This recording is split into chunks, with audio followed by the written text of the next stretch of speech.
strip the front of it.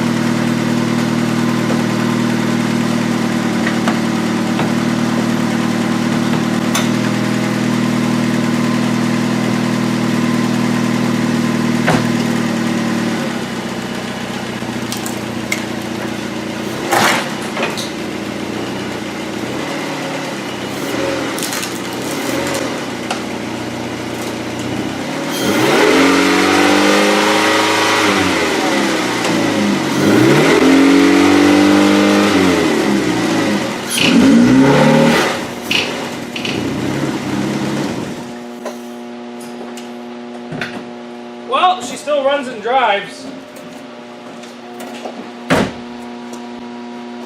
And I'm excited for that. So in my short, probably 2-foot adventure I just did right there, I've realized some stuff. When you're in park and neutral, it won't let you rev this thing up. So I'm going to have to figure out a way to make it not know what gear it's in. When you're in drive, she'll rev up, but she won't rev up in park and neutral. It's probably a safety feature so you don't redline and go, "What-ta-ta-ta-ta." Well, good news is I want to go, "What-ta-ta-ta-ta." So, got to figure that one out. Go figure. The back end seems to be running great with the back end all torn apart, but we're going to have to test this thing out in the driveway once we get it more torn apart. I'm not sure if the ABS is going to mess up with the computer system and not let me get this thing up to speed. With these newer vehicles with traction control and stability control, which I'm pretty sure this thing has both, when it feels like you're getting out of control, it will jam on the brakes and twist yourself. So I might have to do a lot to get rid of that, but I'm hoping I don't. I'm really hoping I don't, but we'll see. But, oh wow. What we're going to do today is we're going to take out the passenger seat, the center console. We're going to take out the driver's seat to remove the carpet, the rest of the headliner, the 2 front windows, the 2 front door panels, and we're going to try to get all the wiring from the entire car. I guess we can't do it all yet because I still have the gas tank. I'm going to try to make it so I can take almost all the wiring right up to the dash. And the reason for that is because then the back of the car is expendable. So, let's get to it and answer that phone.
Well, it's been a couple days since I've been out here, but look what we got. We got everything done. We got all the electrical all brought up all the way to here. Now let me show you some of the things I found. I'm going to jump in the car and I'm going to get a light and show you guys. This car had full curtain airbags, which means it had an airbag that came down. Now, what sets it off, I believe that's an airbag sensor right there. And I believe that's an airbag sensor right there. And I bet you there's one inside the dash or right behind the fender. I'm just basically unplugging all of them. I'm not doing anything fancy. And believe it or not, boys and girls, do you know what this is in your seat belts? That is a type of airbag that basically locks your seatbelt in case of an accident so that your seatbelt does not release or bind. It basically destroys your seatbelt. But anyway, I just ripped those out because those are not necessary. So make sure you guys take all these out of those newer vehicles with 5-star crash rating. I've removed some of the dash, but I haven't got super into it yet. And the reason for that is I want the windshield out to remove the dash. I might not remove the dash, but I want the windshield out when I tackle the dash because it gives me greater access. I can put a pry bar in there. It's quite hard for me to do a vehicle and not understand how it comes apart the first time and kind of guess. So I'd like the windshield out to do this. So it's probably one of the next things that we're going to do is take out the windshield. But I still have it so that all the wiring's in here. I have it all pulled out of this door. 100% pulled out of the door and moved up to there. I have it all off the sill, and when I take out the dash, well, I'll take out part of the dash. When I take out a dash, I usually take out the passenger side of the dash. So I usually just cut it here, up, and the reason for that is it gives me a spot to hide all my wiring and try to fish and drill holes through my firewall so I don't have my fuel lines and battery lines going over my dash. So I've already kind of looked. There looks to be no wiring behind here at all, so the only wiring that I can see is right along that bottom edge. So I'm going to kind of pull all that back and try to remove here over on the dash, basically. But other than that, everything goes great. The car still runs and drives. I've kind of cut a lot of wire. Well, I've cut very few wires, but I've removed a lot of wires out of this. And everything seems to be running great, and I'm pretty impressed. Now, for the driver's side, you guys can still see that cable on the ground and all the cables over there. The reason why this one's still on the ground is because I still, oh, it's kind of hard with this light. I still have factory gas tank underneath this. So as soon as the factory gas tank is gone, this is going to come out. This will come out and this will get moved to that side over there. And then from there it'll be moved up and it will probably be tucked away somewhere over here. If not, underneath my driver's seat, or maybe I can just fish the whole thing over and put it over here with this wiring pile. So I've basically done everything I've wanted to do. I've got all the wiring out of the back. I've got the back completely stripped. I've got the rear doors completely stripped. I've got the driver's side door and the passenger side door pretty much stripped. I just have to get the wiring fished back through. So everything's going pretty good. I have not put this car into theft mode. I've not really caused any kind of difficulties with the car at all. Everything's coming along great. I'm actually pretty impressed with how the wiring is in this car. You guys may know I'm not the worst guy with wiring, and when I first got into demolition derbies 10 years ago, I was not very good at wiring at all. But I've taken my time. Every car I want to get a little bit better, and this car here, being as new as it is really surprisingly not that difficult. Everything kind of runs off its own little system, so we're just going to go from there. But I'm still trying to figure out how to get this thing to rev up, because in neutral and park it won't rev up. It's a safety factor built in because the transmission and motor doesn't want it to blow up because there's no resistance. I'm going to try to figure out how to bypass that.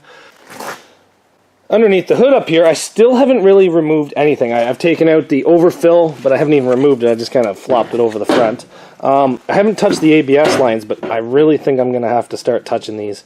Don't really want to get into this bucket of worms, but something tells me I'm going to have to. Same as the motor mounts. I haven't started touching the motor mounts yet, but realistically, this piece here just looks like aluminum. Maybe I can just have a flat plate with a couple washers or something, I don't know, and just make it a steel mount instead of aluminum. Looks like it's got a steel base, just an aluminum mount. Passenger side, sorry, driver's side, I haven't even looked at that because I haven't moved the battery yet.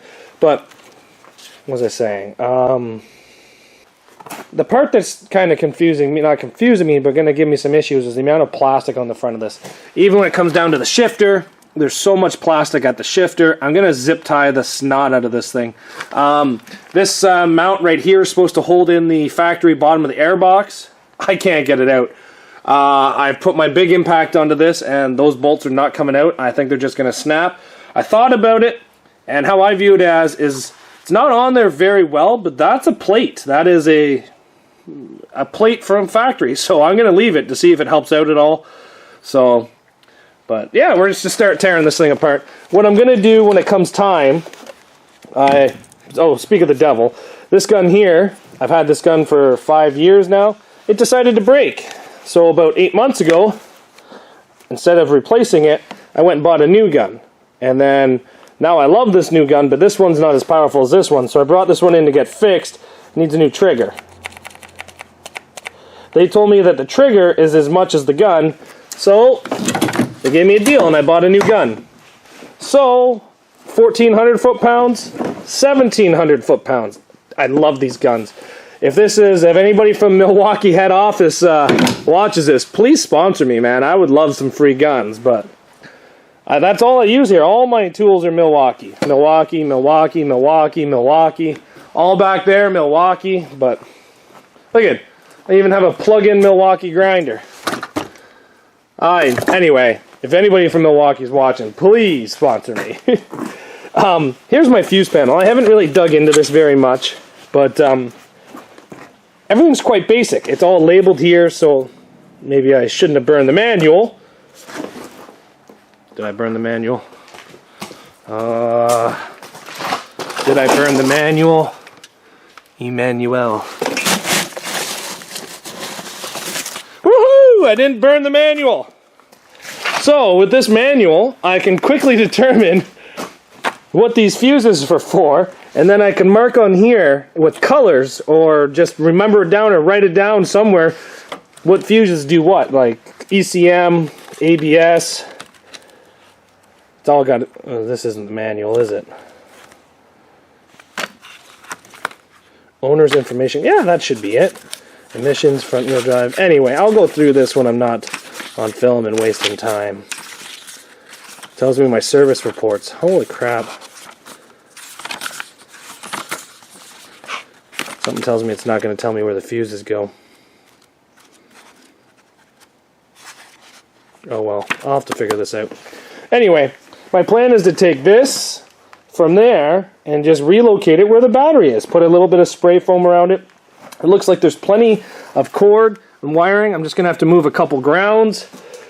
Everything looks like it'll move over, so I'm pretty happy about that. But that's my plan so far. So what do you guys think? I know a lot of you guys have still messaged me telling me that the plastic front end on this is not the strong, and I will agree with you, but I'm still going to send it, and who knows if I do one derby and the car holds up amazing, but the motor blows, maybe I'll throw a Toyota Camry motor into it. Who knows? But the future is open. Who knows? See you guys back here tomorrow. Thanks for watching.